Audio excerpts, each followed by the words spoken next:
الحمد للہ وحدہ والصلاۃ والسلام علی من لا نبی بعدہ، اما بعد۔ ناظرین محترم، آج بہت دنوں کے بعد میں اس موضوع پر آپ سے مخاطب ہوں جس پر میں بات کرنا نہیں چاہتا تھا۔ میں نے بہت تہمتیں سہیں، بہتان برداشت کیا، یہاں تک کہ میرا گھر ٹوٹ گیا، اور میں اللہ تعالیٰ سے بس یہ کہتا رہا کہ پروردگار، تو نے میری ماں ام المؤمنین سیدہ عائشہ صدیقہ رضی اللہ تعالی عنہا، ان کو 40 دن تک ایک کمرے میں وہ بند رہی جب واقع اکف اور ان پر تہمت تراشی کی گئی۔ حضرت یوسف علیہ السلام پر جب تہمت لگی تو ان کا کرتا پیچھے سے پھٹا تھا، اور وہ قانون بن گیا کہ اگر کسی نے کسی پر ریپ کا الزام لگایا ہے تو کرتا پیچھے سے پھٹا ہوگا تو اس کا مطلب عورت نے یہ حرکت کی ہوگی، اور آگے سے پھٹا ہوگا تو مرد نے حرکت کی ہوگی۔ میں بہت خاموش رہا، بہت گالیاں سنی میں، بہت سارے یوٹیوبرز ہیں وہ لگے ہیں، میں چپ چاپ رہا۔ میری شادی بشرا سے ہوئی اور اس کے بعد طوبہ سے، اور اس کے علاوہ میری کوئی شادی نہیں، میں نے کوئی نکاح نہیں کیا، میں نے یہ سب جو مغلظات ہیں اس سے میرا کوئی تعلق نہیں، اور میں بہت تکلیف میں آپ سے بات کر رہا ہوں، میری عزت اچھالی گئی ہے۔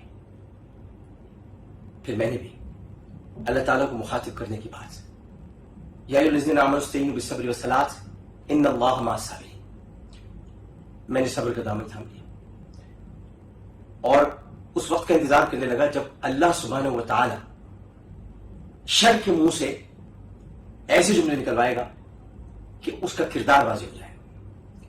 اور اس لڑکی نے کہا جو کہا، پہلے آپ دیکھ لیجئے اس نے کیا کہا۔ تو آپ نے دیکھا اس نے کیا کہا۔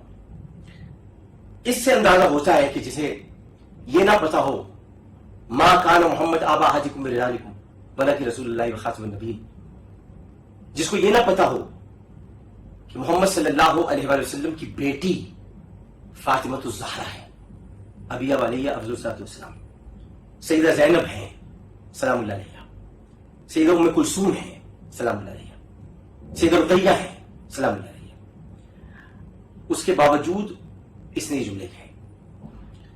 سب سے پہلی بات تو یہ کہ کسی صحافی کو یہ پوچھنا گوارا نہیں ہوا کہ بیوی نکاح نامہ کہاں ہے، اور ولی کدھر تھا نکاح کے وقت، ولی کی اجازت کے بغیر نکاح نہیں ہوتا۔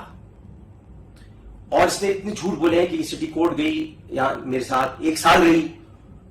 میں عدالت میں وہ چیزیں پیش کروں گا، ہاں میں آپ کو بتانا چاہتا ہوں کہ عدالت میں مقدمہ دائر ہو گیا ہے، 16 مقدمات ہیں، اور اس کے علاوہ 295C کی FIR میں نے درج کرا تھی، سمن جاری ہو گئے ہیں، آج اس تک پہنچ جائیں گے، اس لیے میں نے کوئی بات نہیں کی۔ اب عدالت فیصلہ کرے گی، میرا ڈی این اے ٹیسٹ ہوگا، اس کا ڈی این اے ٹیسٹ ہوگا۔ بچے گرنا کوئی معمولی بات نہیں ہے، مس کیریج مینز مس کیریج، اس کے ٹیسٹ کی جائیں گے۔ پیٹوں پہ لاتیں پڑی، کیسے پڑی، کون گنڈے تھے، کہاں سے آئے تھے، ہر چیز کی تم ریکارڈنگ کرتی ہو، یہ گنڈے نہیں ریکارڈ کر سکی، طوبہ نے تمہیں کال کی وہ ریکارڈ نہیں کر سکی، بہت ساری باتیں ہوگی، لیکن یہ عدالت میں کیس جا چکا ہے۔ میں نے بہت سمجھایا تھا ان کے والد کو کہ دیکھیے اپنی بیٹی کو سمجھائیں، یہ فضول باتیں کر رہی ہے، میں کسی قسم کی اس کی باتوں میں جو بھی اس نے الزام لگائے میرا کوئی تعلق ہی نہیں۔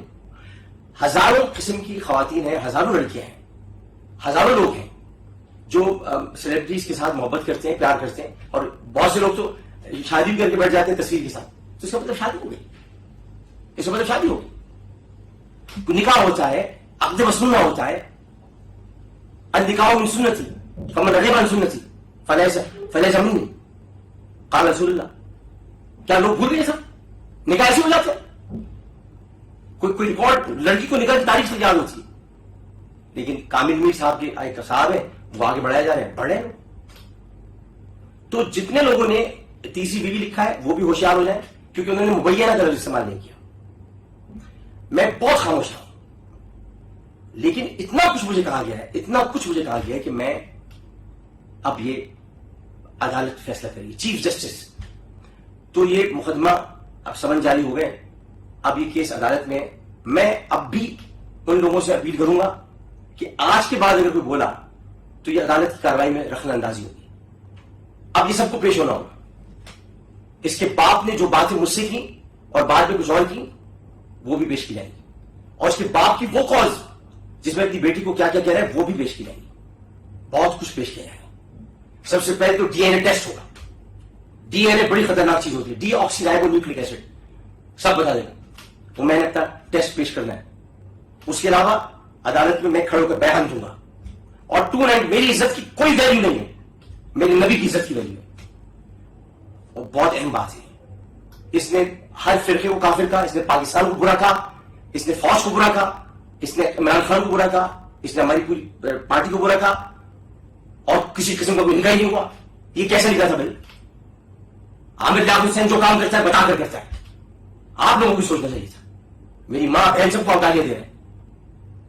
اب یہ عدالت میں مقدمہ چلا گیا اور عدالت اس کا فیصلہ